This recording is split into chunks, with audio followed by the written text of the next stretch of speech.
Hello friends, I hope you're doing well. This is the flagship pedal from a company in the UK called Origin Effects.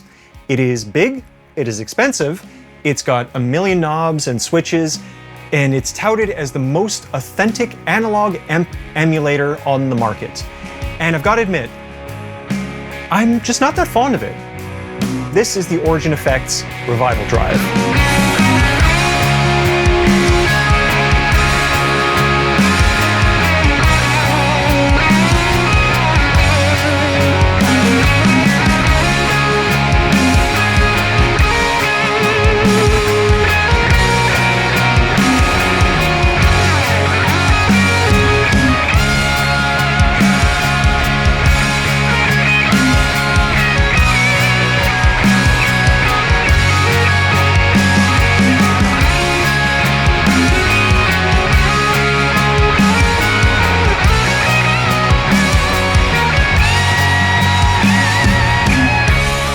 The Revival Drive is a dual-channel amp-in-a-box guitar pedal. It has a whopping 17 knobs, 6 switches, 3 dip switches on the back panel, and 2 foot switches. It's a lot to deal with. As an amp emulator, all these switches, and particularly the mini knobs here, help to tailor the pedal for your particular application. You can set this pedal up to go directly into a powered speaker or PA system, ideally through an IR loader. And for those of you who don't already know, an IR loader is essentially a fancy name for a speaker emulator. This pedal emulates amp circuitry, not the sound of the speakers, so that part is up to the user. You can voice it like a British amp or an American amp. And what's more, you have 2 separate channels or amps in the same box, so you could have 2 Brits or 2 Yankees or 1 of each and toggle between them with this foot switch. You could also set them up identically, but maybe boost the gain and output on one of them to make sort of a rhythm and lead setup. What I found interesting is the absence of gain, bass, middle, treble knob setup which other amp emulators have.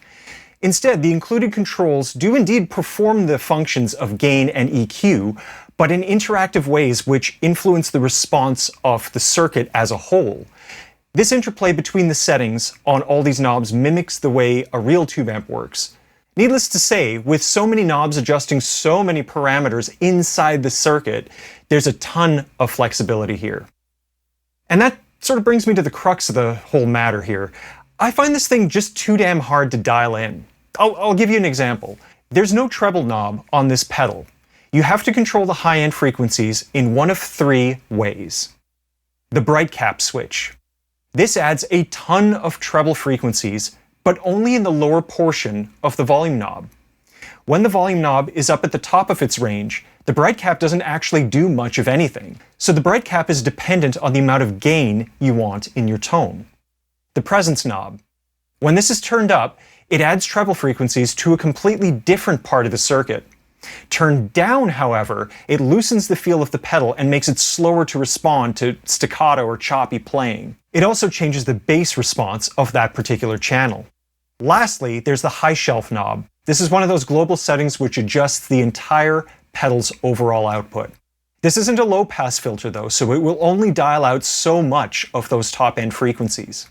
Also, at extreme settings, you run the risk of making the entire pedal sound too dark, and it's easy to mistakenly overcompensate in other ways. This is just one example, by the way. The bright cap interacts with the gain, and the gain interacts with the presence, and the presence interacts with the treble response, and so on and so on and so forth. And by the time you wrap your head around all of this, how many riffs do you think you could have come up with? How many chord progressions or melodies do you think you could have spent your time on? And that's really the point that I'm trying to make here. There's absolutely zero immediacy to this pedal. It demands a great deal of your attention and requires you to invest your time in it. This is not a pedal you can just unbox and start using in your rig right away. Of course, once it's all set up, then you're good to go. But it's all analog, so there's no preset recall. So you'd better pray that your settings don't accidentally get changed on you. I've always been a firm believer that your music gear should work for you, not the other way around. When you get a new piece of gear, you should be able to plug it in and make meaningful changes to the sound with a few simple tweaks. I believe that the best gear is the kind that fades into the background of your awareness, the gear you don't think about. I don't think I'm alone in this opinion either. There's a reason why the most popular pedals and amps in history are simple devices which don't demand constant user input. They just sound great with minimal fuss. When it comes to the Revival Drive, I just don't feel inspired to play it because it never fades away into the background. I'm always hyper aware of this thing because I'm endlessly tweaking it and making adjustments on this or that. My attention is always focused squarely on finding the right settings which suit my playing style. And ironically, all the time I've been using it, I never felt like I actually got any guitar playing done. So does that make it a bad product? No, not at all. The Revival Drive sounds brilliant, actually. The two channels can be set up to sound completely different from one another, which gives you the effect of using two different amplifiers, without the actual weight and volume considerations of two real-life tube amplifiers. There's a clean blend on board, so you can incorporate your dry signal for extra clarity, and that blend is on a per-channel basis. There's a switchable mid-boost, which again is assignable per channel. These global settings down here are such a thoughtful addition because it opens this pedal up to all sorts of creative use cases. It can be used with or without an amp, both live or in the studio. It's almost like the Tech 21 Sans amp, but far more comprehensive and more realistic in both tone and feel. And perhaps most importantly, despite all its flexibility, this pedal actually does have a characteristic sound. I was truly surprised to discover that the Revival Drive has its own inherent personality, no matter where you set these knobs and switches. And I think it's this point that's really important to mention, because it's a testament to the designer of this pedal. It gives us a glimpse into their personality and their taste and what they believed was the best tone that they could create. If you strip this pedal of all this flexibility and options, it would no longer be the Revival Drive. It would be something else entirely. So you do have to accept this thing for what it is. I've made peace with the fact that it's not a pedal I see myself using on a regular basis anyways, which is a shame because it's a truly stellar sounding pedal. Easily one of the best amp emulators I've ever played, digital or analog. I want to thank my guy Askin for kindly loaning me this pedal.